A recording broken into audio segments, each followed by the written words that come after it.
We headed back home after spending 3 months in Hilton Head. Diane was anxious, worried about who will be in the car. How many? She asked. 2, 3? It was all about her concept that there were 2 mics. It's impossible to dispute this fallacy, worse than explaining to election deniers that Joe Biden won the last US election. I go with the flow and suggested there will be 3 of us. She was packing for 2 weeks. This was good and bad as it was easier to leave, but items littered the floor and got in the way beforehand. At long last, we headed back home on April 31st.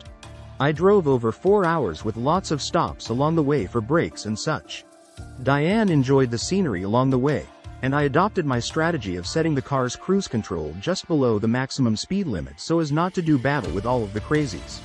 This included many trucks. Truck drivers used to be the best drivers on the road. No more. They are just as bad as those who drive cars at ridiculous speeds and zip in and out of lanes, cutting you off.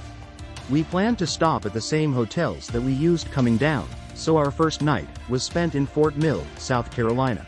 Our room was on the first floor, and that contributed to the unforeseen problem that later occurred. We were both tired, so we readily fell asleep. At 1 a.m., the phone rang, waking me up. The clerk at the main desk said, "I'm sorry to have to tell you this, but your wife has had a stroke, and she is in the emergency ward in the hospital." What? I rolled over in bed to touch Diane, but she was gone. I had no idea what was happening.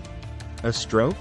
I managed to get dressed quickly, copied the address of the hospital, 11 minutes away, and I was off, crazy thoughts entering my mind. I arrived at the hospital, and they ushered me in. I was amazed at the waiting room area. It was full of lovely leather chairs and sparsely populated, with about 4 people there instead of the throng we usually encounter back home. I walked down a long hall, and there she was, sitting upright on a bed, hooked up to myriad monitoring devices, shaking, confused, and angry. I asked what was going on. Apparently, Diane wandered out our door, down to the hotel lobby in bare feet, a pair of shorts and a t-shirt. The clerk asked her to sit, and because of her aphasia, she could not tell him her name nor her room number. He assumed she had suffered a stroke, and called for an ambulance. Later, I don't know how, but he somehow got my name and phoned. I phoned the hospital before I left, and alerted them to the fact that Diane suffered from aphasia and Alzheimer's. Nonetheless, when I got there, they had already done 5 lab tests, a court scan, and had given her some meds. They said they wanted to keep her overnight and perform an MRI scan in the morning. I reiterated she had aphasia, that all of that proposed was too intrusive, and that we would soon be home. I had to sign a form stating that I was ignoring their recommendation. I asked what their CT scan had shown. Not much, they said, as Diane was shaking too much. She must have felt like a wartime captured prisoner. I held her, kissed her and tried to comfort her. What a great start to our trip home. They put a pair of socks on her bare feet and wheeled her out to our car. We arrived back at the hotel at 4 a.m. and didn't sleep much. I worried about driving the next 2 days. This was the first time that Diane wandered. In our dementia support group, Ian had warned me, describing how his wife wanders, and how he purchased tags to keep track of her. I had asked Diane about this before the trip, but she would have none of it. The next 2 nights at hotels, I barricaded the door with my locked walker, and I asked the clerk to leave a note for the night staff, in case Diane made it out. Her wandering stopped, but it was yet another concern added to getting lost and being picked up by the police.